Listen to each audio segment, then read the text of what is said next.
Hello, अस्सलाम वालेकुम। How are you? आप यकीनन बहुत अच्छे होंगे और हमेशा अच्छे रहें। आज का टॉपिक दूसरे टॉपिक से काफ़ी हद तक डिफरेंट है।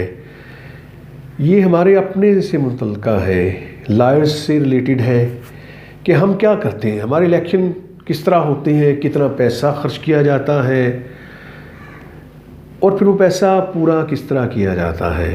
ये सबसे ज़्यादा इंटरेस्टिंग और इम्पॉर्टेंट क्वेश्चन है for the sake of public.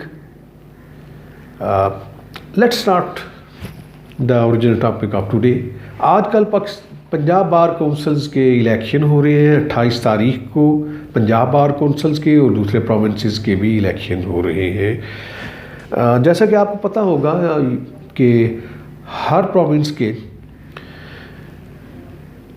एक कौंसल होती है, प्रोविंशियल बार कौंसल होती है, जैसे Punjab bar council, Sindh bar council, Balochistan bar council, KPK bar council, Islamabad bar council. अभी तक ये 5 बार कौंसल हैं जो कि अपने अपने मेंबर्स इलेक्ट करती हैं। बाकायदा इलेक्शन होता है और ये इलेक्शन को इतना आसान नहीं होता।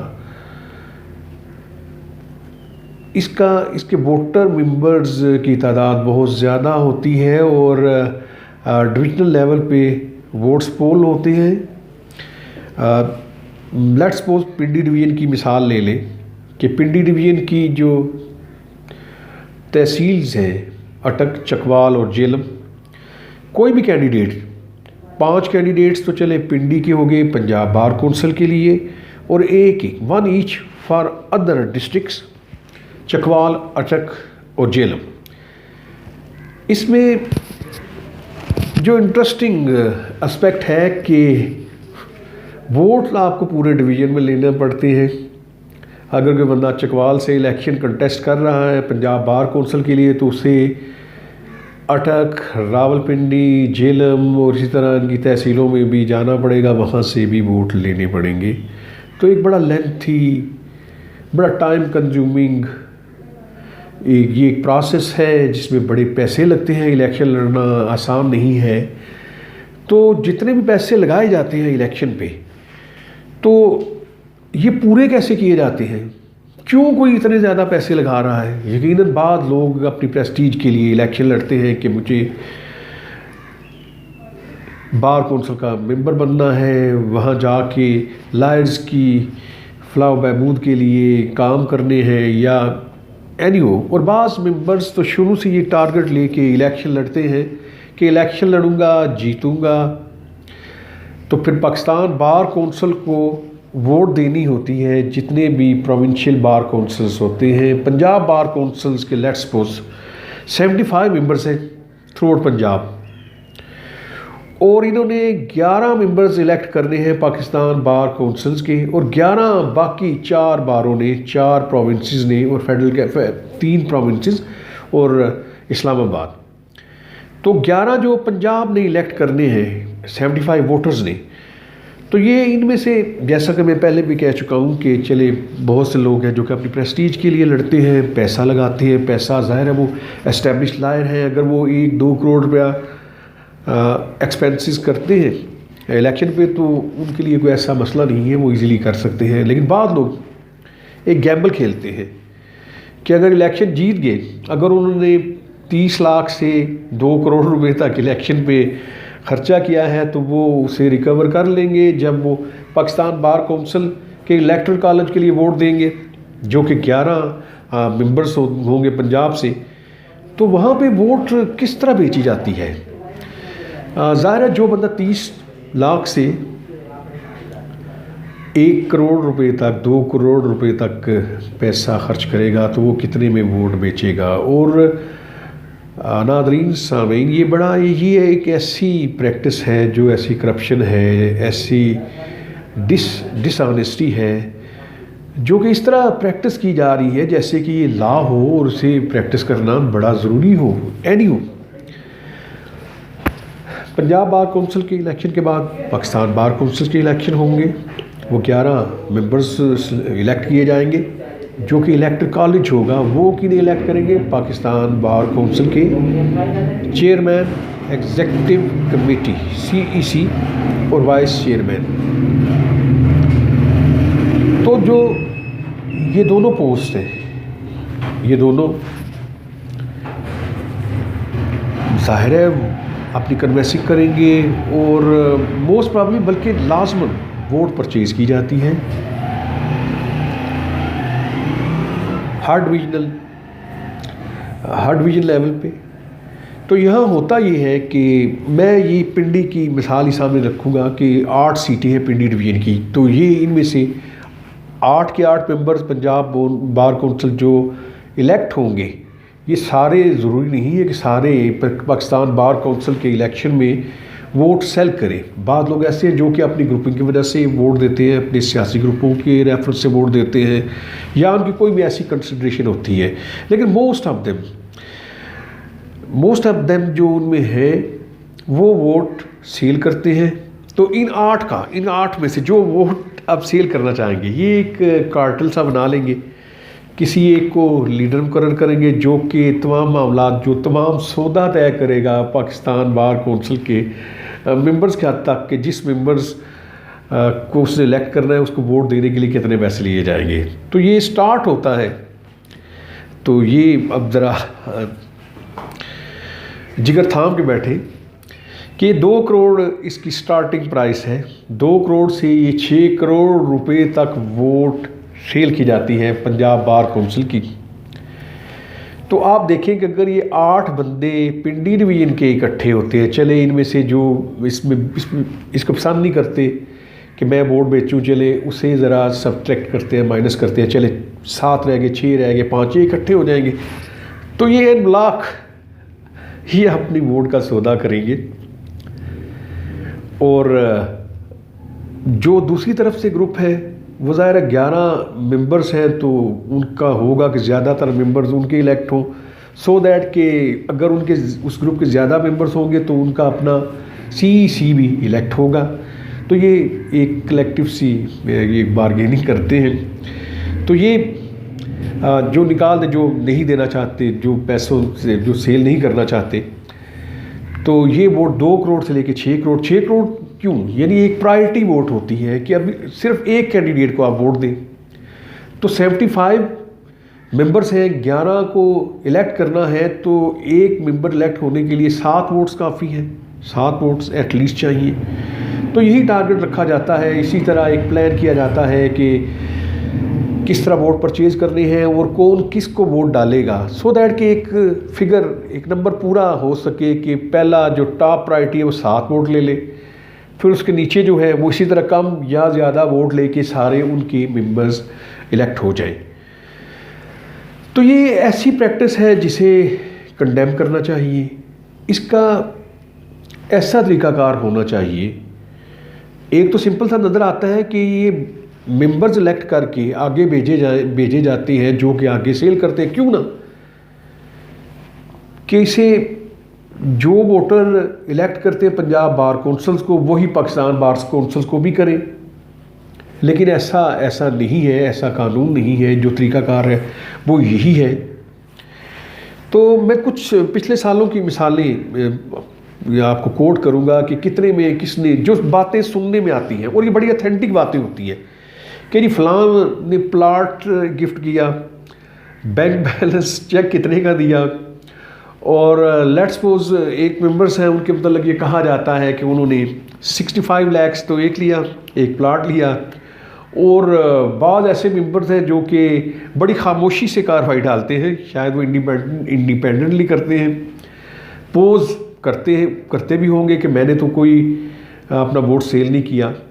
तो बाज़ तो इससे कभी शर्माते या घबराते नहीं हैं, इसको तो एक्सेप्ट कर लिया गया है कि वोट सेल किया जाएगा। अच्छा, ये सारी बातें तो एक तरफ कि बार कौंसिल वालों ने जितना, Punjab bar council, provincial bar council ने जितना मेंबर ने जितना पैसा लगाया उसको कैसे अर्न किया। जो पैसा लगा के भी जीत नहीं सके वो गैम्बल था। चले उनका पैसा ज़ाया नहीं होता। मैं अभी आपको बताता हूँ कि उनका पैसा ज़ाया नहीं होता। जो चले बन गए हैं तो चले उनका तो एक लॉटरी निकल आई, उन्होंने वोट भेज दिया। तो अब जो 11 मेंबर्स इलेक्ट होंगे पाकिस्तान बार कौंसिल के, तो वो कैसे पैसा पूरा करेंगे? इतना ज़ाहिर है एक मेंबर ने अगर वो सारे इकट्ठे होके एक कार्टल बनाते हैं, वोट ख़रीदते हैं।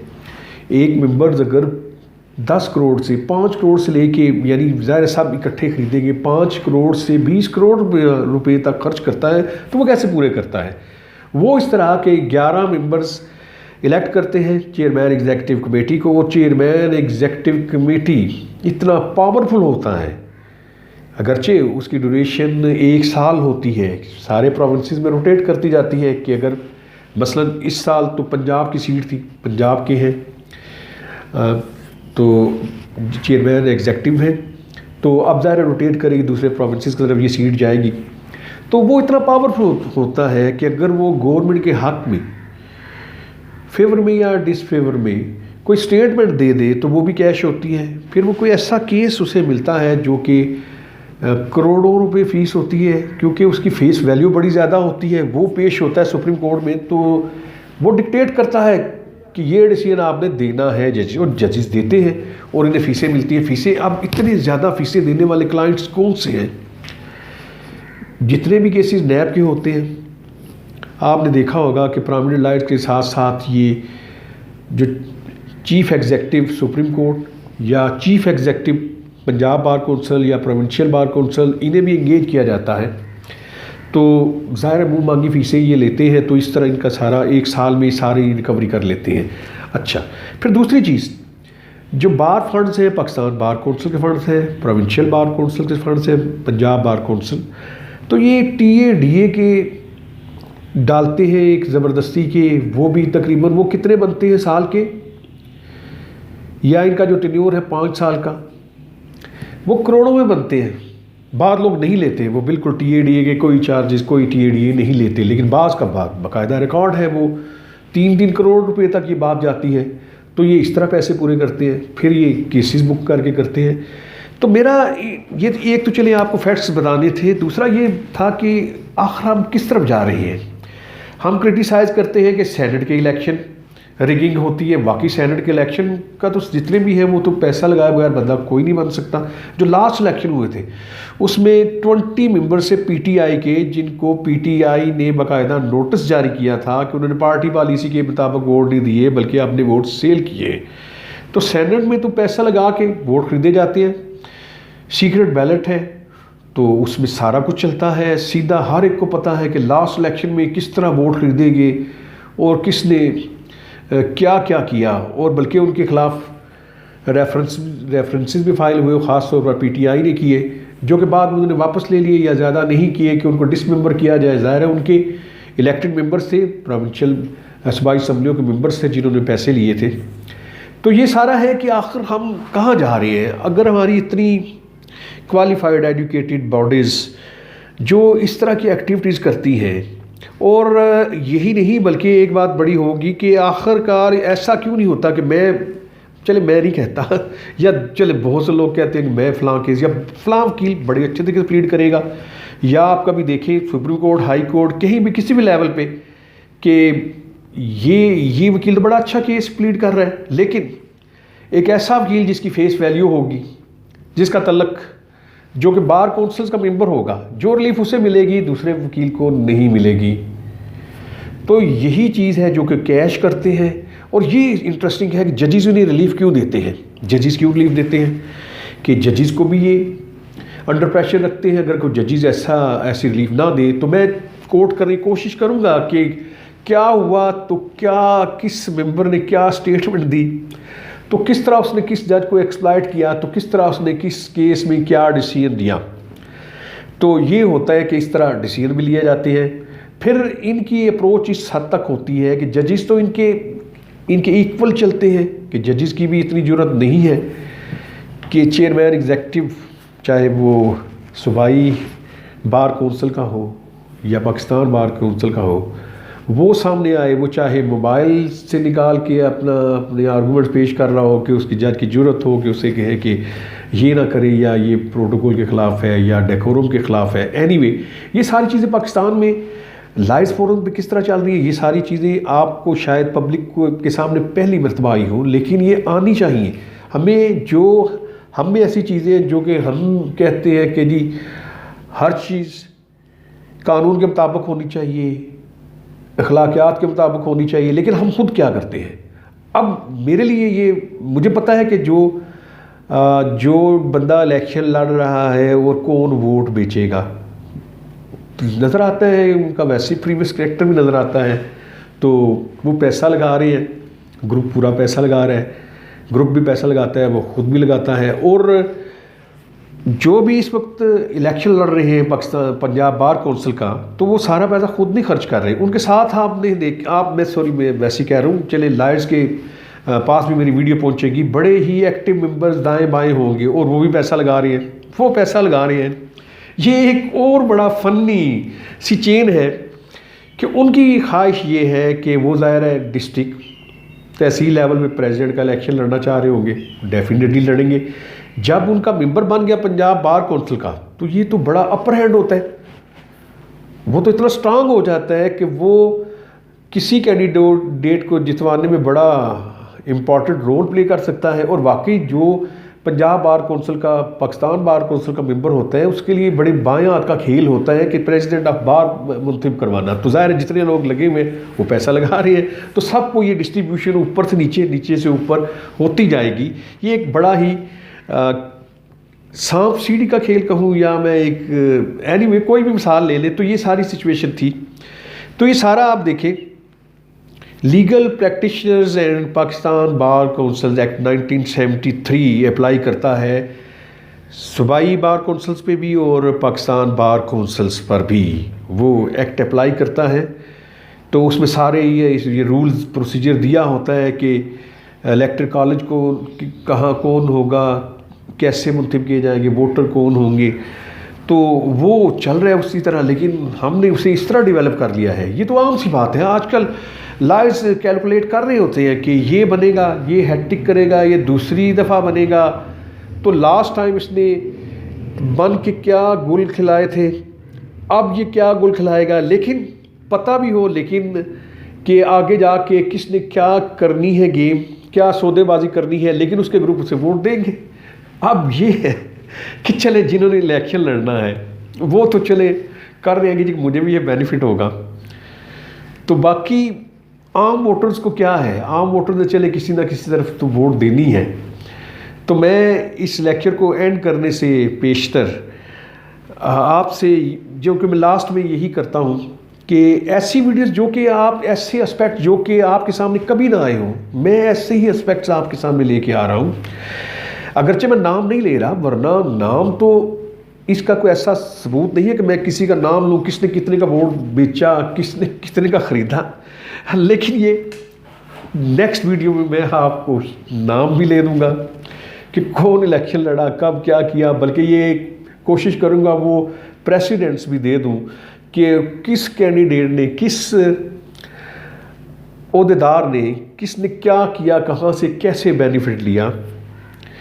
तो अभी ये मामला चलते रहेंगे, तो इस वीडियो को आप दोबारा भी देख सकते हैं। तो इसमें सारी डिटेल मैंने दी, डिटेल के साथ एक डिस्कशन करना ज़रूरी था कि आम पब्लिक और लायर्स को पता चले कि ये चीज़ें छुपी हुई नहीं है, ना ये छुपाई जा सकती हैं।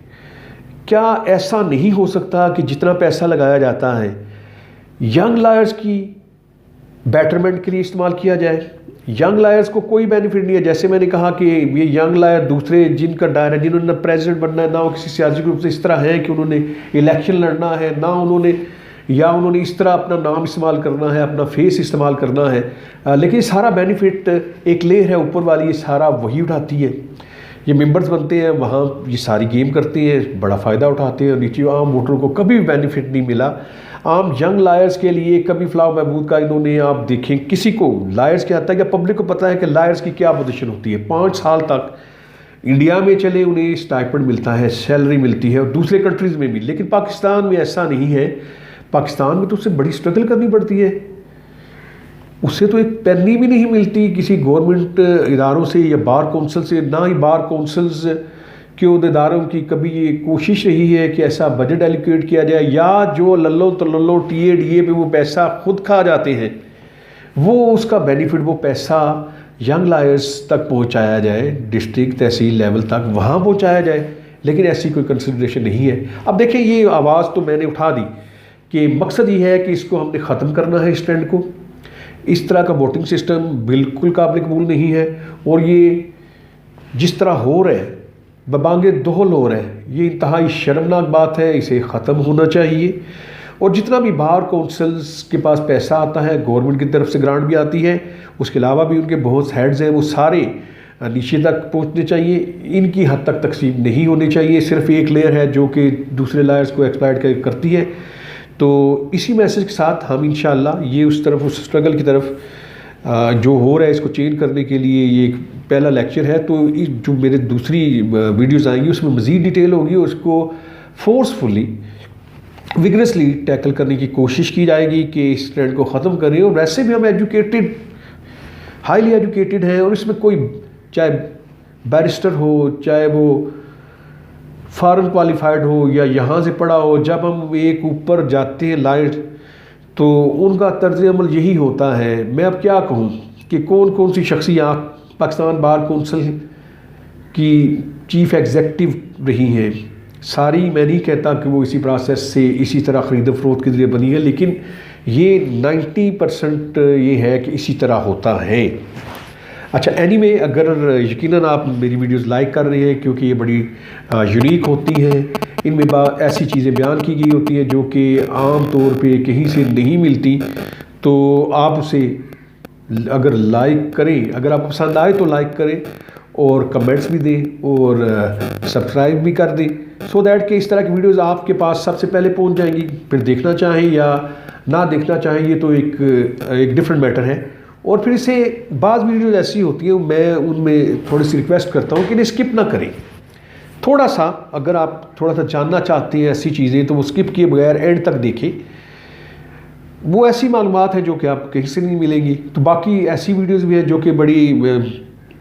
जो कि कम वक्त की होती है। ये तो ज़रूरी थी कि ये सारी चीज़ इतनी हो। Anyway, till then, next video तक, good bye, thank you very much.